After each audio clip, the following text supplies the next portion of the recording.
안녕하십니까. 현대투자연구소 송조입니다. 자, 증권시장에서 주가를 예측할 수 있는 모델이 아마도 이제 그 수십에서 수백 가지 이상 되지 않을까 생각되는데요. 자, 개인적으로도 그렇고 또 이제 그 많은 전문가들이 엘리어트 파동 이론을 이제 가장 신뢰하지 않을까 생각이 되고 있습니다. 파동 이론 중에서도 이제 개인적으로는 이제 파동 이론 절대 불가침의 세 가지 법칙이라는 게 있는데요. 기회가 되면 또 나중에 말씀드리도록 하겠고, 그중 이제 하나가 상승 충격 3파동은 상승 충격 1파동이나 5파동에 비해서 이제 가장 작아서는 안 된다는 불변의 법칙이 있습니다. 예, 바꿔서 말하게 되면 이제 그 3파동이 이제 가장 신뢰도가 높다는 의미가 될 수 있을 텐데, 왜냐하면 이제 그 1파동은 이제 철저하게 악재가 지배를 하는 가운데 진행이 되다가 3파동서부터 이제 그 서서히 희망, 호재가 등장하면서 진행되는 파동이라고 볼 수 있을 텐데, 지금 LG전자 같은 경우는 이제 그 1파동을 마무리 짓고 그 3파동이 출발했다고 봅니다. 그러니까 최근에 이제 그 강론상의 단기적인 어떤 그 등락 이런 것과 상관없이 가장 신뢰도가 높은 3파동이 출발이 되기 때문에 계속해서 우리가 좀 그 매수 관점으로 접근해 볼 필요가 있지 않을까. 자, 오늘 이제 그 LG전자에 대해서 준비를 해봤고요. 자, 그리고 이제 그 개별주 모처럼 이제 그 JVM을 준비를 해봤습니다. 오늘 저희 그 회원분들께도 28,000원 초반에서는 계속해서 추가로 매수해 보자라고 또 문자를 남겨드렸고요. 자, 오늘 또 그 동아약품이 좀 제법 조정을 많이 받고 있는데, 동아약품 그리고 TNL 세 종목에 대해서도 점검을 해보도록 하겠습니다. 보시는 화면에 이제 하이투자증권 7월 4일자 보고서가 되겠는데요. 커다랗게 이제 그 바뀐 내용은 없고요. 보고서 제목이 이제 2020년과 비교해 보면 무엇이 달라졌을까? 자, VS 개선이 단연 돋보인다. VS는 이제 그 전장사업부가 되겠죠. 영업이익 개선폭이 6,400억이랍니다. VS 사업 부분. 2020년 3,800억 적자에서 이제 올해 2,600억 정도 이제 흑자니까 6,400억 정도가 예상이 되겠고요. 자, 그리고 이제 그 수주잔고가 이제 2020년 55조에서 2021년 60조, 그리고 이제 2022년 80조에서 올해 예상 이제 수주잔고 이제 100조 원을 이제 돌파할 것이라고 보고 있고, SDV라는 것은 이제 전기차 전용 플랫폼을 의미하는 거고요. IVI 같은 경우는 이제 그 차량용 인포테인먼트입니다. 중형성 부각, 전기차 침투에 따른 또 EPT, LG 마그나 파워트레인이 되겠죠. 그 EPT의 성장세가 이제 가장 이제 돋보인다고 이제 보시면 될 것 같습니다. 자, 그리고 이제 맨 아래 단락을 보시게 되면 이제 그 H 홈 엔터가 되겠죠. 그 OLED TV를 생각하시면 될 것 같고, BS 사업부는 이제 비즈니스 솔루션 사업부입니다. 그러니까 우리가 그 LG전자의 향후 차세대의 어떤 성장 동력이 이제 다 상당 부분이 다 이제 BS 사업에 몰려 있다고 보시면 될 것 같아요. 로봇이 있고 자율주행, 태양광이라든가 인공지능 이런 것들이 다 BS 사업부에 소속이 되어 있습니다. 지금 전체 어떤 그 매출 자체는 이제 많지는 않지만 향후 이제 LG전자의 어떤 그 커다란 이제 성장 동력이 된다고 이제 보시면 될 것 같아요. 자, 여하튼간에 이제 HE와 BS 부분은 아쉽지만 HA 사업부, 가전 사업부가 되겠죠. 어려운 환경 속에서도 돋보이는 사업 경쟁 능력을 보여주고 있고, VS 사업부 같은 경우가 이제 그 올해 역대 그 최대 영업이익 달성이 이제 가능하다. 매년 거의 100% 이상씩 성장세가 이루어진다, 이렇게 보시면 될 것 같습니다. 자, 지금 실적 전망치가 되겠는데요. VS 사업부만 다시 한번 보도록 하겠습니다. 2021년도에 이제 9,300억 적자에서 작년에 2022년도 1,700억 흑자 전환됐고, 자, 올해 이제 그 전망치가 2,600억을 지금 하이투자증권이 전망하고 있는데 3,000억 정도 전망하는 데가 있는 것 같아서, 하여튼 그 작년 대비해서 하여튼 100% 가까이 급증하는 그런 추세라고 보시면 될 것 같아요. 이 주가의 흐름을 보시게 되면은 보통 이제 그 가장 많이 오를 때가 뭐냐, 특히 이제 기관 산업이라든가 장치 산업 같은 경우는요, 계속해서 적자를 보이다가 이제 흑자 전환되는 시점에서 주가가 가장 강렬하게 반응합니다. 기관 산업이라든가 장치 산업 같은 경우, VS 사업부터 이제 마찬가지죠. 계속해서 투자만 하다가 이제 투자가 종료가 되고 본격적으로 이제 투자 회수 구간에 진입하는 단계에서 주가가 이제 가장 강렬하게 움직이는데, VS 사업부 전체 매출, 전체 영업이익에서 차지하는 비중이 이제 아직까지 10%가 좀 안 되다 보니까 아직 주가에는 좀 미비한데, 지금 증가율 자체가 굉장히 급증하는 그런 추세가 있고, 또 이제 그 내년 이후서부터는 이제 그 전체 영업이익에서 10% 이상 달성이 충분히 가능하기 때문에, 여하튼간에 이제 그 LG전자를 우리가 분석할 때는 단연코 지금 이제 VS 사업부의 어떤 그 어떤 그 증가율, 성장 증가율을 계속해서 관찰해야 되지 않을까.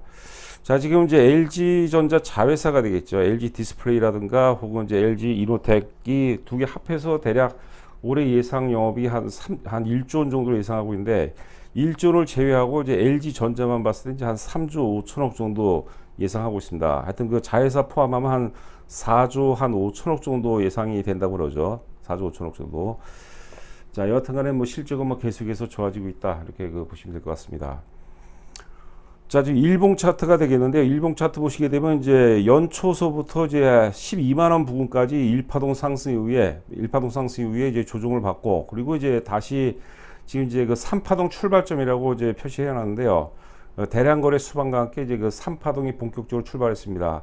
하여튼 그 워낙 이제 하루 만에 많이 올랐기 때문에 그 이후에 지금 주가가 하여튼 그 뭐 횡보 과정이라고 봐야 될까요? 아직까지 뭐 본격적인 랠리가 시작되지 않았고 어제 같은 경우 이제 그 의미 있는 거래가 수반되면서 나름대로 좀 기다렸는데 하여튼 시장의 매기가 어떤 2차 전지라든가 혹은 이제 반도체 섹터 쪽으로 몰리면서 다소 좀 이제 그 고점 대비 밀리는 그런 모습이죠. 여하튼간에 LG전자 같은 경우는 사실 삼성전자, 뭐 반도체라든가 혹은 2차 전지에 아직까지 그늘 속에 있어야 된다고 그러는데 여하튼간에 이제 어떤 반도체라든가 2차 전지를 대신할 수 있는 그 좋은 어떤 그 시장의 주도주 대안이 될 가능성이 상당히 높다 이렇게 보시면 될 것 같아요. 하여튼 그 지금 이미 그 3파동이 시작이 됐기 때문에 가장 신뢰도가 높은 3파동이 시작이 됐기 때문에 오늘도 그 장중에는 이제 LG 디스플레이가 좀 악재가 나왔던 것 같아요. 뭐 공시에 뭐 LCD 절도 사건 때문에 장중에 뭐 한 4%대까지 빠지면서 LG전자도 마이너스 한 1,000원대가 나왔는데 여하튼간에 마이너스권에서는 뭐 계속해서 우리가 매수 관점으로 접근해 볼 필요가 있지 않을까.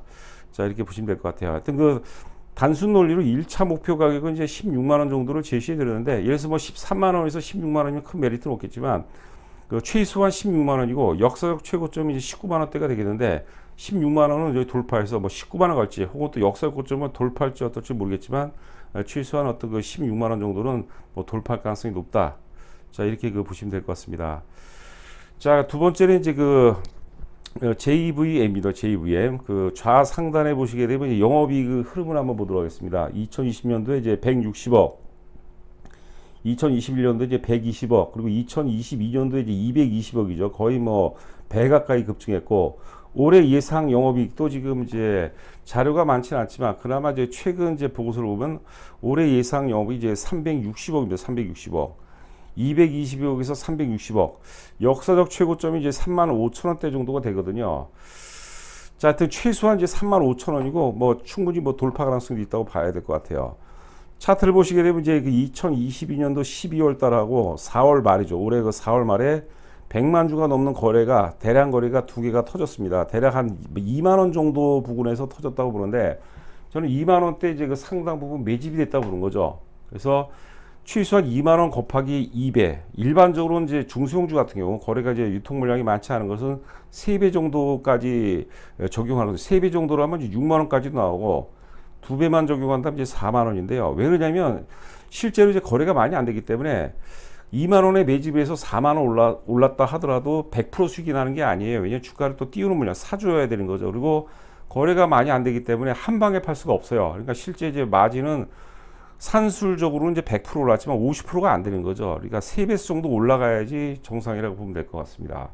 자, 오늘도 이제 그 28,000원 초반에서 이제 회원분들께 이제 매수하라고 당부를 해드렸는데요. 왜냐하면 이제 21선 부근에서 새롭게 이제 새로운 바닥을 짜는 그런 형국이죠. 오히려 이런 게 더 안정적이에요.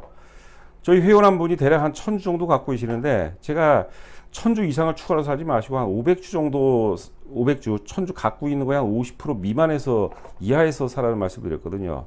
여하튼간에 한번 주가가 이제 그 상승 추세로 전환이 됐기 때문에 그 제가 이제 자주 말씀드린 얘기가 있죠. 관성의 법칙이 작용합니다. 계속해서 오를 가능성이 높아요. 여러분들 그 오르고 있는 주식 그 위에 고점에서 거래도 이제 많지가 않죠. 오르고 있는 주식에 상투를 한번 맞춰보세요. 맞추기가 쉽지가 않습니다. 하락 추세에 있는 종목의 바닥을 맞추는 것도 만만치가 않거든요. 그러니까 일단 그 뭐 이게 2만 원대 초반에 사는 것은 이제는 뭐 불가능하다 봐야 되겠는데 여하튼간에 역사적 고점 돌파를 염두를 하고 거기에 따른 공감을 한다면은 하여튼 그 21선 부근 정도 조정을 활용해서는 뭐 계속해서 매수를 해봐도 된다 이렇게 보시면 될 것 같습니다. 자, 보시면 이제 동아약품입니다. 동아약품 이제 영업이익 흐름을 한번 보도록 하겠습니다. 2021년도 이제 220억에서 작년에 300억, 올해 이제 410억 정도로 역시 그 사상 최대 영업이익이 예상이 되고 있죠. 자, 동아약품의 약점이라면 이제 성장성이 없다고 그러는데 메디세이라는 이제 자회사가 있죠. 그 3D 이제 척추 임플란트를 이제 만드는 회사인데 확장성도 상당히 많이 있습니다. 뭐 고관절인가? 제가 그거 정확하게 갑자기 기억이 안 나는데 여하튼간에 다른 영역으로도 이제 그 확장성을 갖고 있다. 자, 오늘 이제 장중 저가가 이제 1,090원까지 빠졌습니다. 사실 어제도 그런 말씀드렸는데 현실적으로 뭐 10,000원이 깨질 수도 있어요. 근데 그건 뭐 제가 알 수 있는 영역은 아니고 최근 이제 개별주들이 좀 약세가 두드러지는 그런 모습인데 지난번 이제 SG 사태에 이어서 또 자산주들이 최근에 이제 많이 폭락을 했죠. 폭락을 했다 다시 또 거래가 되는데 또 이제 하한가 사태가 소출했습니다. 그래서 아무래도 이제 세력 입장에서는 지금 이제 적극적으로 어떤 붙이는 단계는 좀 아닌 것 같아요. 자, 여튼간에 이제 제가 1차 목표 가격을 2만 원을 제시해 드렸는데 2만 원 정도로 목표로 한다라면 사실 10,000원이 깨지고 안 깨지기가 중요한 게 아니라 물량을 일단 확보하는 게 뭐 상당히 중요하지 않을까 생각이 됩니다. 자, 오늘부로 인해서 11,100원대까지 빠졌기 때문에 뭐 충분히 가격 경쟁력도 지금 확보하지 않았나, 자, 이렇게 보고 있거든요. 여하튼간에 상당히 기대가 되고 있고요. 자, 차트를 보시게 되면 이제 그 대량 거래 지역이죠. 그게 이제 그 하락 추세에서 상승 추세로 넘어가는 어떤 그 출발점이라고 이제 보시면 될 것 같습니다. 자, 동아약품 상당히 기대를 하고 있는 그런 종목입니다. 자, 마지막으로 TNL이 되게 되는데 TNL 이제 영업 이익 흐름을 보도록 하겠습니다. 2020년 100억에서 2021년 220억, 그리고 이제 2022년 작년에 240억에서 올해 예상 영업이 450억, 거의 뭐 더블 수준이 되겠죠. 자, 그리고 이제 화살표 차트를 보시게 되면 화살표 표시 지역이죠. 5월 15일날 이제 대량 거래가 터졌는데 그게 이제 과열 신호가 아니라 저는 새로운 파동의 어떤 거 출발점을 놓고 봅니다. 그래서 역시 그 대략 한 52,000원 정도 전후가 평균 매집 단가라고 이제 봐야 될 것 같은데 그 정도라면 뭐 10만 원 정도까지도 충분히 우리가 기대를 해볼 만한 그런 종목이 아닌가 생각되고요. 단기적으로 보더라도 이제 59,000원 고점을 찍고 이제 충분히 가격 조정과 기간 조정을 받았어요. 그래서 추세가 이제 그 단기 하락 추세에서 상승 추세로 또 반전다는 그런 모습이거든요. 자, 여하튼 TNL도 계속해서 지난주 방송에서는 뭐 군계 일학이라고 군계일학 한 종목이라고 하면서 이제 강조를 했던데 그만큼 또 나름대로 저희 현대투자연구소에서 자신을 갖고 있는 종목입니다. 자, 여하튼간에 이제 개별주 장세에 대비해야 될 것 같아요. 지금 지수 관련주는 사실 그 만만치가 않거든요. 자, 제가 지금 제시하는 종목들 뭐 다 사라는 거 아니라 그 중에서 또 여러분들한테 맞는 종목을 선택해야 될 것 같고 그게 좀 힘들다면 또 공감하고 또 혼자 하는 것이 이제 비중을 또 얼마 둬야 될지 또 전략을 어떻게 갖고 해야 될지 하여튼 그 혼자서 접근하기가 쉽지 않고 대신에 이제 제가 이제 방송하는 내용을 공감한다면 혼자 하는 것보다는 막 같이 하는 것도 좋은 방법이 될 수 있지 않을까. 자, 회원 가입 관련해서 이제 그 안내 사항입니다. 자세하게 한번 읽어보시고요. 하여튼 그 입금하시고 입금자 성명하고 현재 그 보유가 하고 계신 종목이 있을 겁니다. 보유 종목 수량하고 보내주시면은 제가 이제 전화를 드려서 같이 이제 그 투자 성향이라든가 또 투자 경력이라든가 같은 그런 것들 제가 상의를 해서 어떤 그 최고의 어떤 포트폴리오를 구성해 드리도록 하겠습니다. 자, 오늘 방송 이것으로 마치고 다음 방송에서 여러분들 찾아뵙도록 하겠습니다. 감사합니다.